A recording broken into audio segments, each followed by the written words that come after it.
When Yogananda, as a boy, fled to the Himalayas to embrace a life of solitary meditation, he was apprehended by his older brother Ananta and brought home again. At a certain point, before he would accept defeat, he whispered to his friend Amar, his companion on the flight, "Let us slip away when opportunity offers. We can go on foot to Rishikesh." But Amar, whose brother had accompanied Ananta, had turned pessimistic, disclaiming any intention of continuing their adventure. Yogananda's memorable comment on Amar's refusal was, he was enjoying the familial warmth. The spiritual warrior rejects that familial warmth. Rather, he claims the whole universe as his home. As the Bhagavad Gita puts it in the 14th chapter, unaffected by outward joys and sorrows, or by praise and blame, secure in his divine nature, regarding with equal gaze a clod of mud, a stone, and a bar of gold, impartial toward all experiences, whether pleasant or unpleasant, firm-minded, untouched by either praise or blame, treating everyone alike, whether friend or foe, free from the delusion that in anything he does, he is the doer. Such a one has transcended nature's triune qualities. Thus, through Holy Scripture, God has spoken to mankind.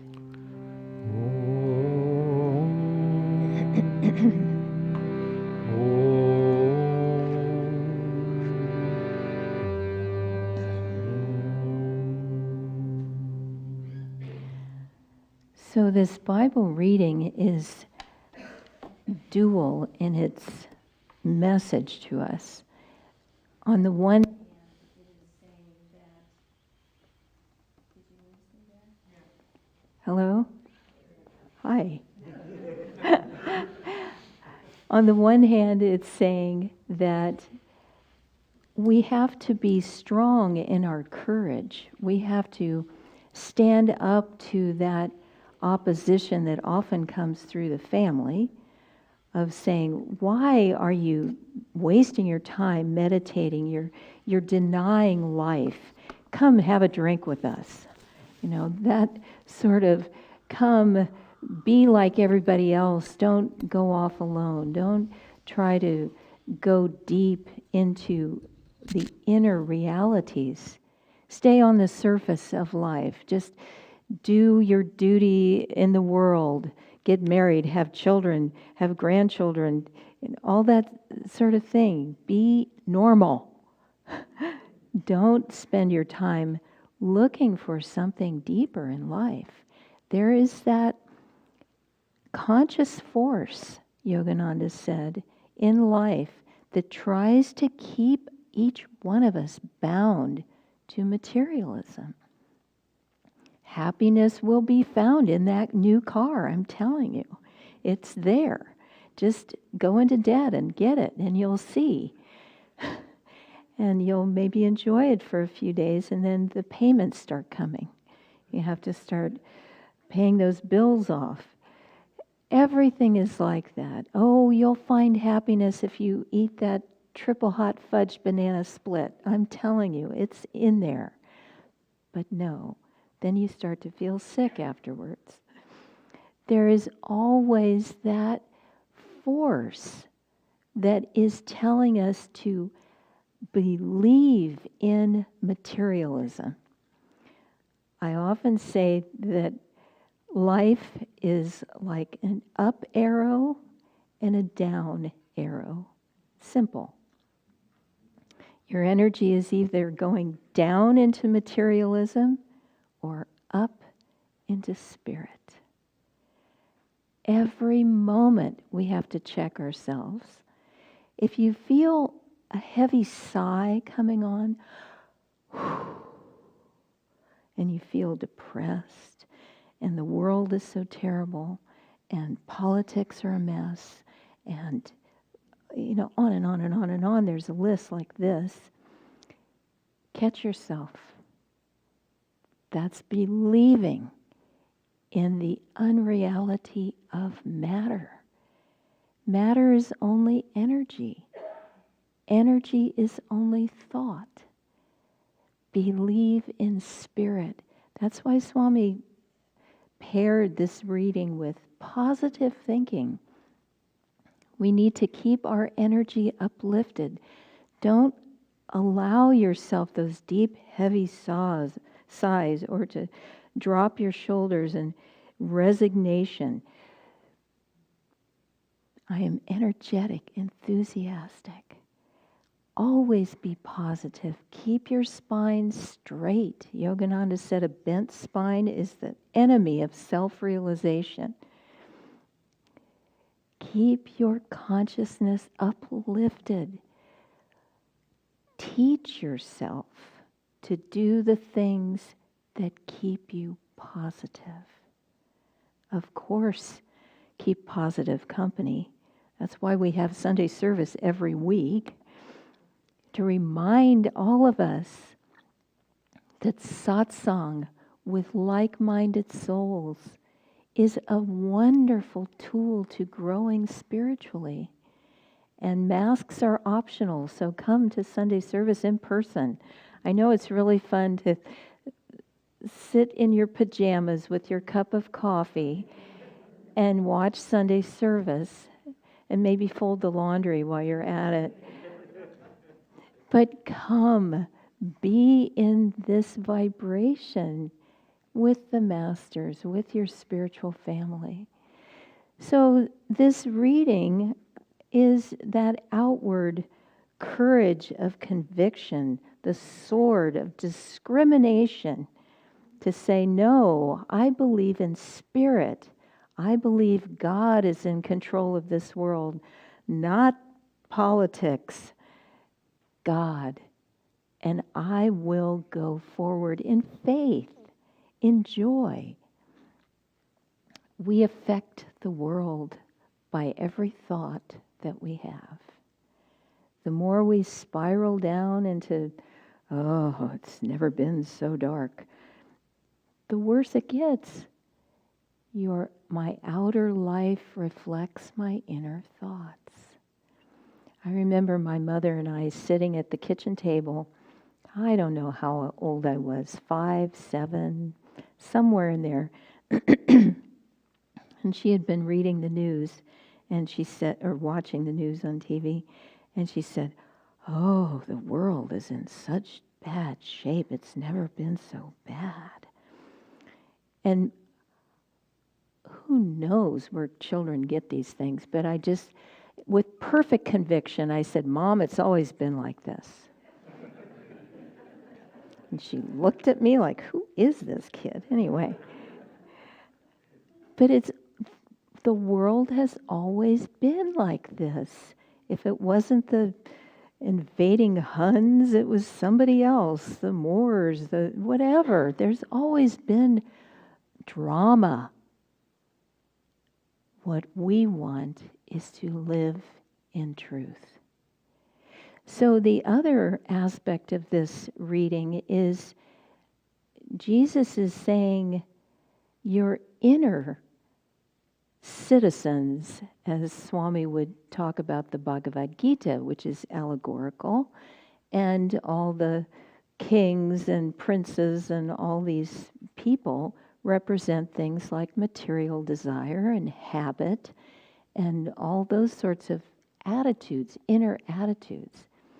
And Jesus is saying that with this too. Your inner citizens will fight you for your faith.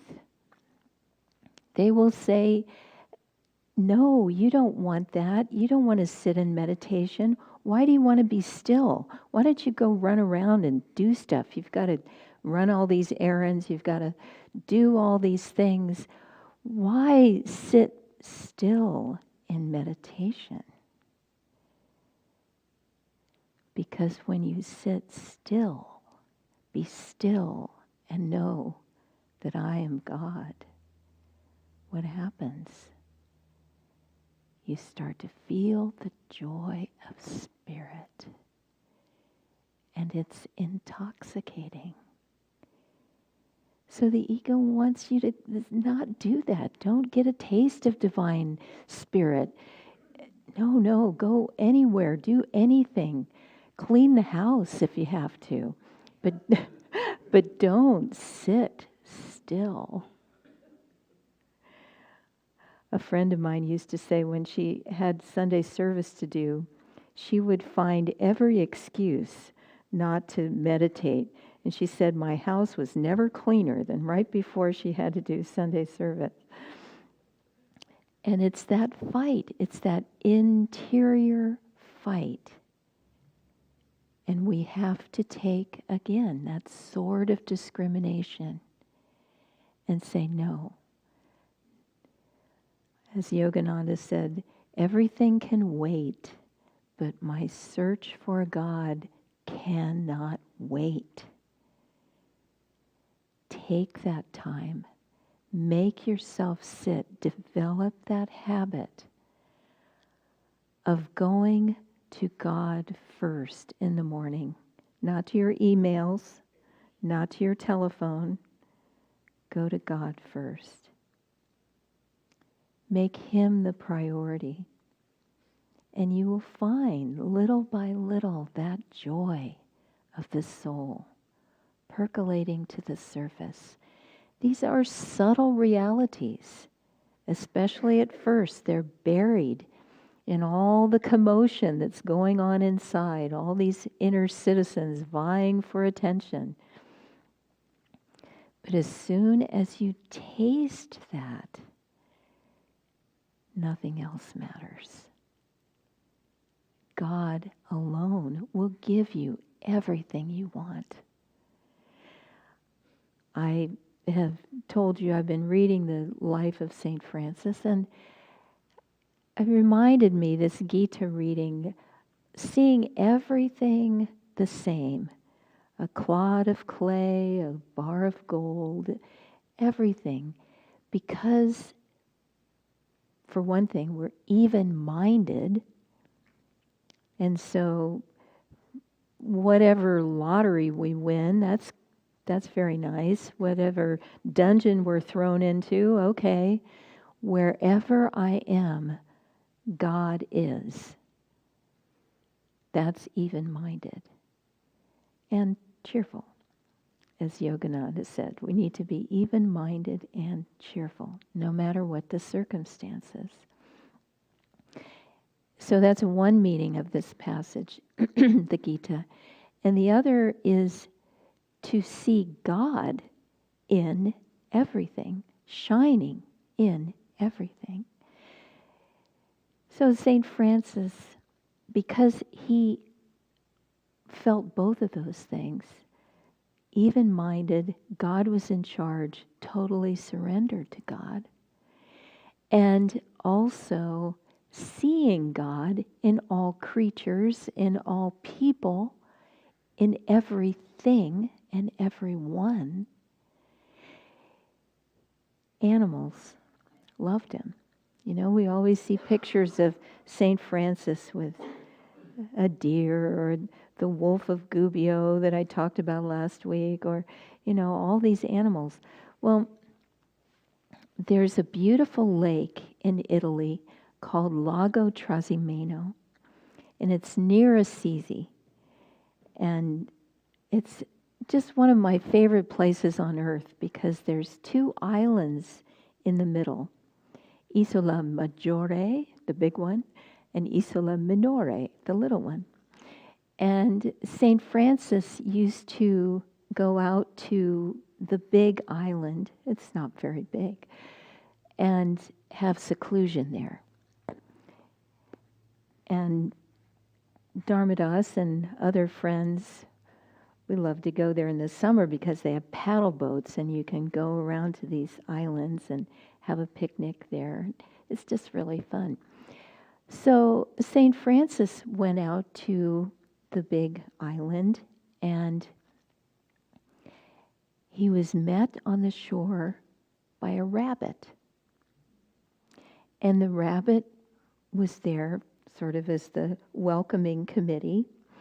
And the rabbit stayed by St. Francis's side throughout his entire stay. When he would pray, the rabbit would be right there. And when he would go to sleep, the rabbit would snuggle up next to him. And he was his constant companion through the whole seclusion. And when St. Francis finally had to leave the island, he said, "Goodbye, brother twitching nose." He was a brother to every creature. There's also beautiful paintings of Krishna in the forest as a young man, as a goat herd.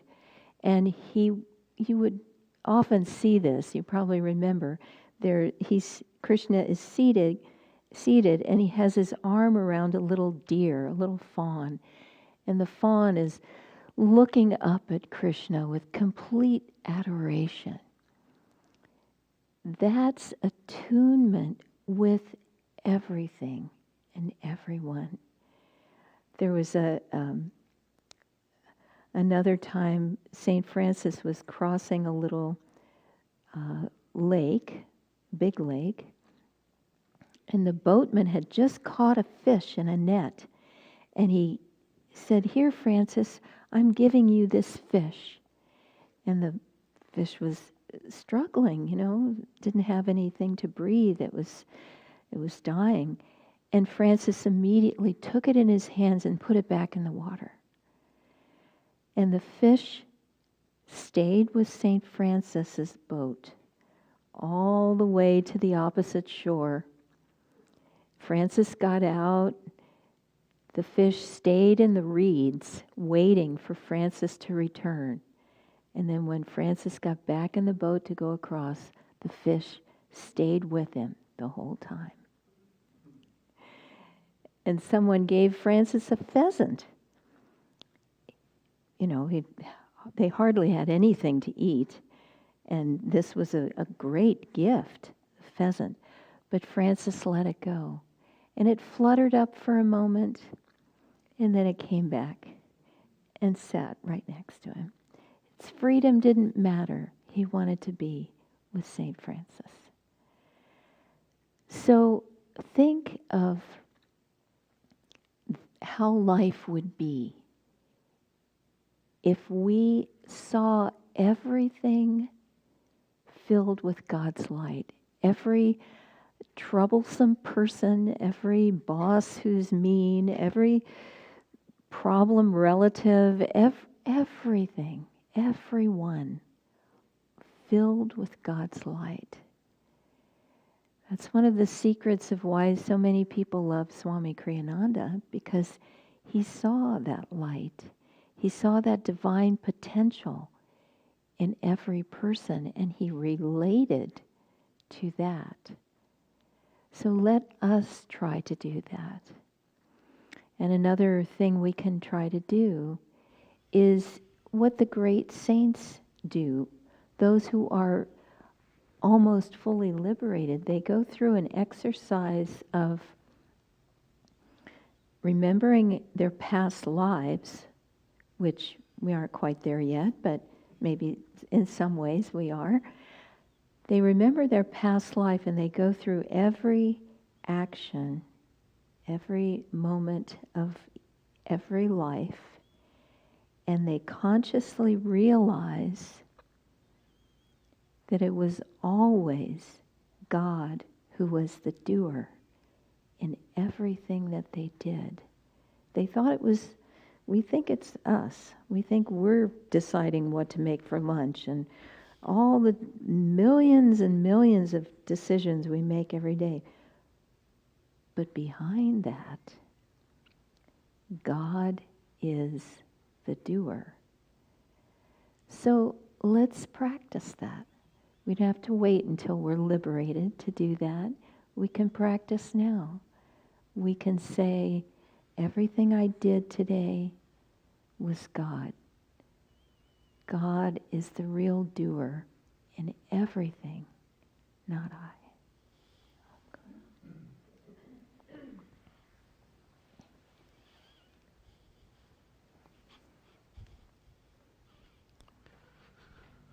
The other night at the kirtan, I referenced an iconic photo that was taken in space. I suppose we would have to categorize this as the longest selfie in history because it was taken from out beyond the orbit of Neptune back towards the Earth, and it was titled Pale Blue Dot because the Earth was in fact just a pale blue little tiny dot in this vast sea of the Milky Way.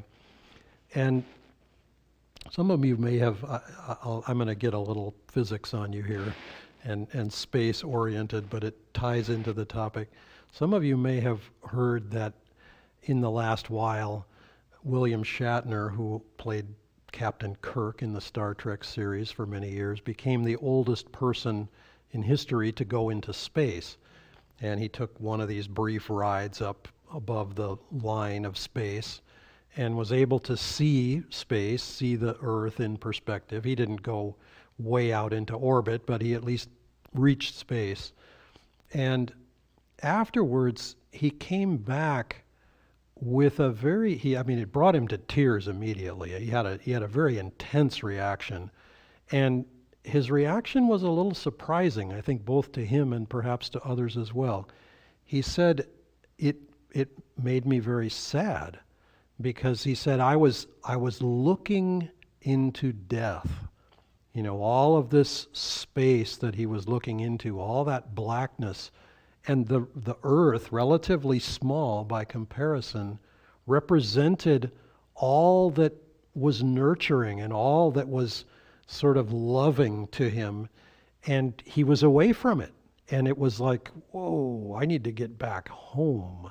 I need to get, the saying, there is no planet B. He felt the need to be back where there was life. So, why I say all this is because I want to ask you a question, and you don't have to answer the question now, even in your own mind, but I'm just going to ask, what if? We say the line in the festival, I mentioned this in the fire ceremony this morning, all that we thought was light was but darkness. For what end were we made? And if you think of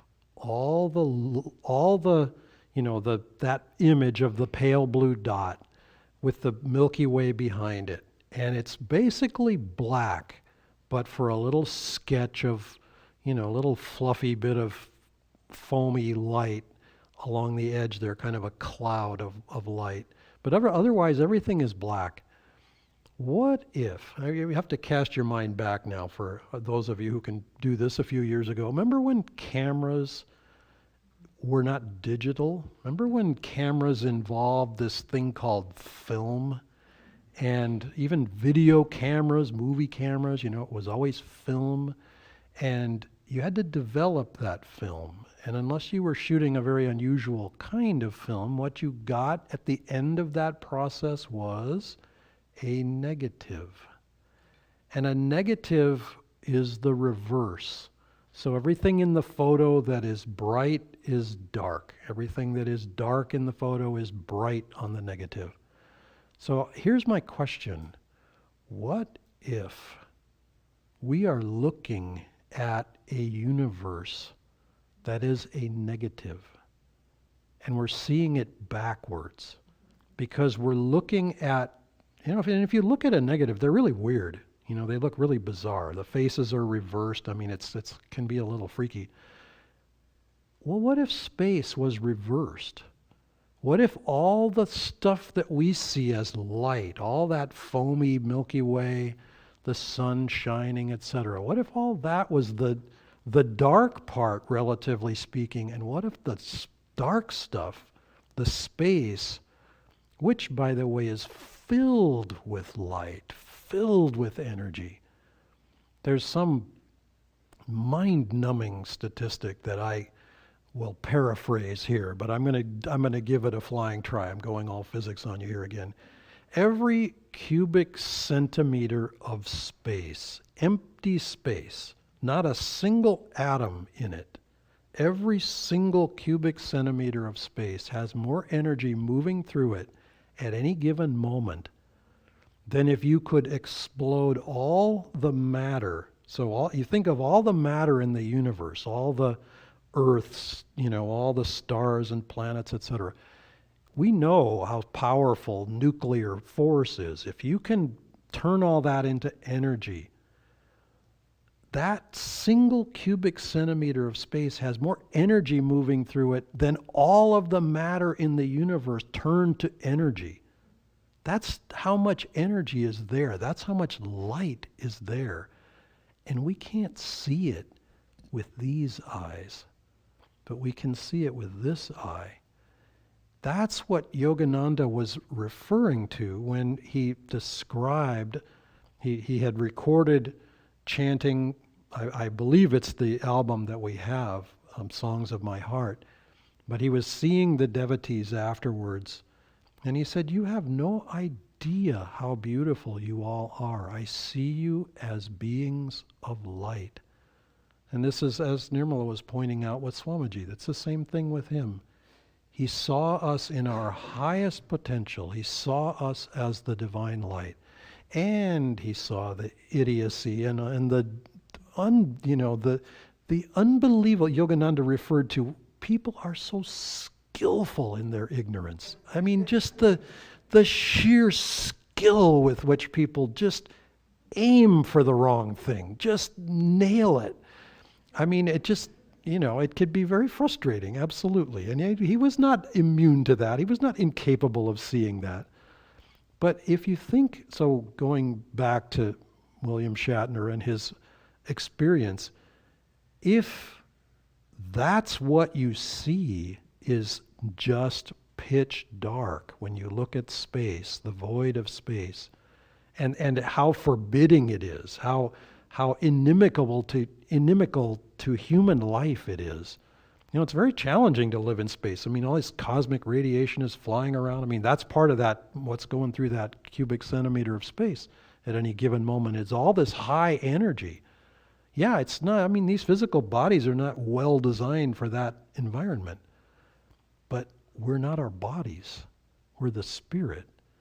And so, yes, but what if you lived in a universe where that's light? What if we already live in the astral world? What if we already live in the causal world? We don't have to wait till we die and go into the light. We're there now, or not, as the case may be. But that's partly why Swamiji is saying positive thinking. We have to look up. It reminds me of his song, The Non-Blues. How much reality can a man see anyway when he sits all day hanging his head? Or love that gutter. It's like, how much, if you're down looking at the dirt, it's hard to see the stars. It's like there's an orientation problem there. We have to learn to look for the light and perceive the light and receive the light and just allow that to flow through us. And then we know that we're the children of God. This Bible passage, I came not to bring peace on earth but a sword. I mean, it's like, whoa. I mean, it's real easy to go all fanatical on that one. I mean, it's like, onward Christian soldiers, let's go into war and convert the heathens, whoever they may be, which is basically anybody else who doesn't think exactly like we do. No, he's saying the battle is inside, folks. And okay, sometimes the battle is outside too. I mean, when the battle comes at you and you have to do something about it, okay, fine. But the real battle, even when there's an outward battle, is still an inward battle, because we have to do battle with our own inclinations, with our own desire to, to do harm or to be in some negative way. And so the challenge is, I was reflecting on, what is positive thinking? It is pranayama. It is, I control my energy and I move it up. By my own choice, by my own love, by my own joy, I offer it up into the divine. And Swamiji was an incredible example of that.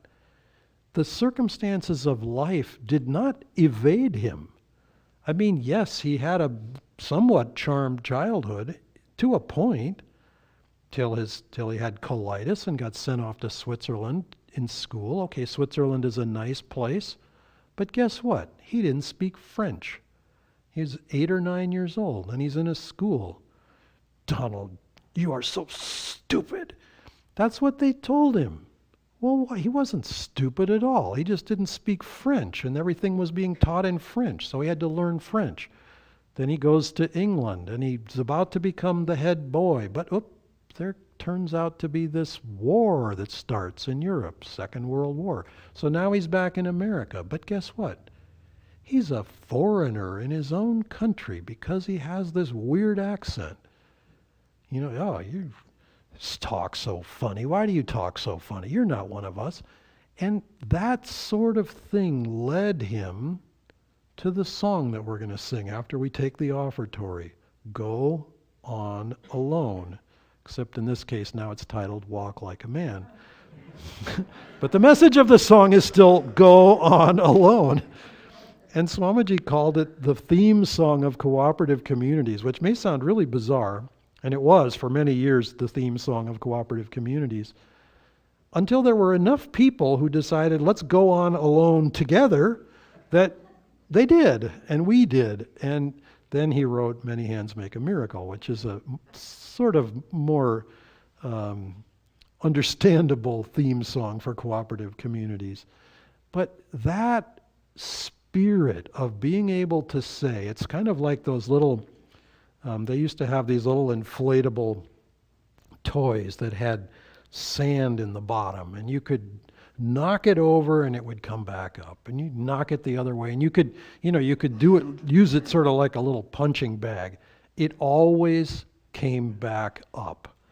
That's how we have to be in life, because there will be plenty of opportunities to get knocked over. There will be plenty of opportunities to decide, let's see, what are we going to do now? Are we going to get up, or are we going to just sort of lay here and decide, The other night I posed a challenge, and I'll conclude with this, another question for you.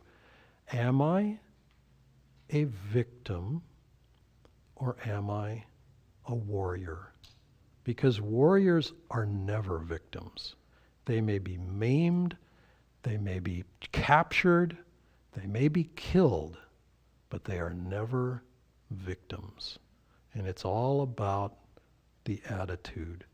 So in life, we have to become warriors of light, not against unnamed foes, unless we look at those foes inside of ourselves. Namaste.